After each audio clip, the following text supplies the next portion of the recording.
lazım. İlham Mehriman bu günlərin nəvələrinə Bakının mərkəzində restoran açdırır axranalarla. Bütün mətbuat, yaltaqlar orada olur. Xalq bunu görüb susursa, qardaş, mən yenə də altını çizərək deyirəm.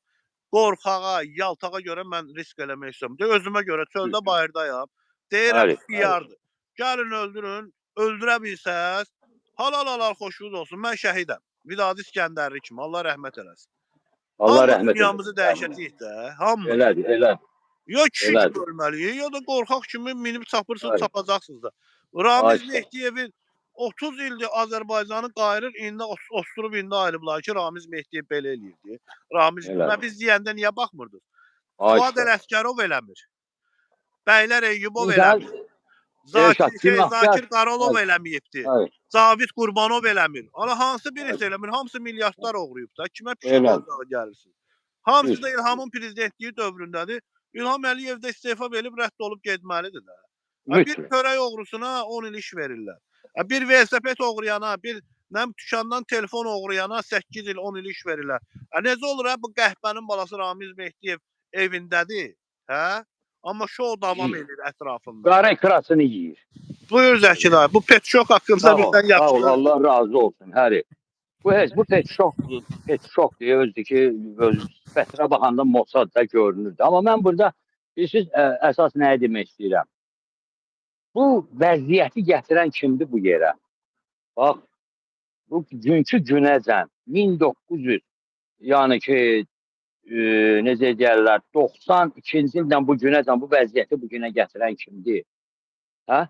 Bax, buna diqqət eləmək lazımdır. Nəyə görə biz neçə 30-40 ildən yuxarıdır ki, biz bu gündəyik. Yəni, niyə?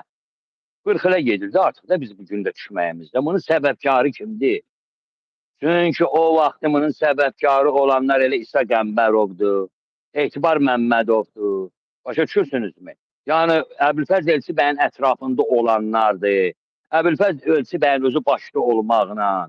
Ondan sonra baxın, görün də 2003-cü ildə nə qədər insanlarımızın ayaqları, qolları qırıldı, ölənlərimiz oldu orada. Yəni, havalanıb dəlixanada yatanlarımız oldu. Bunun hamısının səbəbkarı kimdir ki, o cürünə cəngavər, mübariz insanların ölümünə səbəb olan kimdir? İlhamdır, yox. Sərtər Əqsabını günahkarı İlhamdır, yox. Və yaxud uşaq pulu verilmirsə, şəhid xanımları zorlanırsa, baxın, şəhid ailələri pis vəziyyətdə yaşayırsa, qazilər pul ala bilmirsə, günahkarı bəyəm İlhamdır və onun komandasıdır, yox. Əsl günahkar mübarizlərə aid deyil, Azərbaycan xalqının özüdür. Diqqətlə yanaşın bu suala.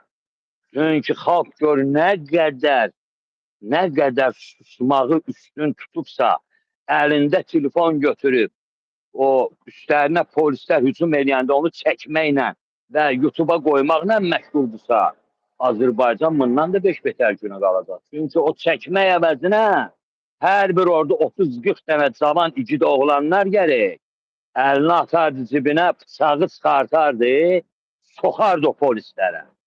Baxın, görün onda Azərbaycanda vəziyyət necə olardı. Vaxtıyken biz bunu eləmişik. 90-91-ci illərdə bax, şəxsən mən və mənim dəstəm bunu eləyibdi. Polislər tutub peysərindən bagaja soxurdu. Neçəsinin götünə bit soxurdu. Diyanırdı, tərpənə bilmirdi, tabancasını çıxartırdı. Yəni ki, günahkar Azərbaycan xalqıdır ki, bizim arxamızdan getmədi. Siz elə bir insanların dalıyca getdiniz ki, Allahdılar sizi və siz inandınız. O vaxtı 91-də mənim tramvayda, avtobusda nə qədər mübahisələrim olurdu. Gəlirdilər, deyirdilər ki, Heydər Əliyev gəlməlidir. Mən dedim, nəyə görə gəlməlidir? Sən bilmirsən Heydər Əliyev kimdir? Bilirəm, kimdir? Rusiyanın generalıdır, deyirdi.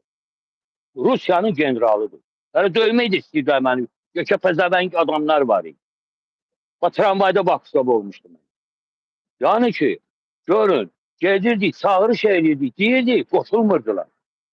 Günahkar Azərbaycan xalqı istəyir onun ləzgisi olsun, istəyir onun avarı olsun, istəyir onun kürdü olsun, istəyir çalışı olsun, istəyir onun türkü olsun, istəyir onun avarı olsun. Günahkar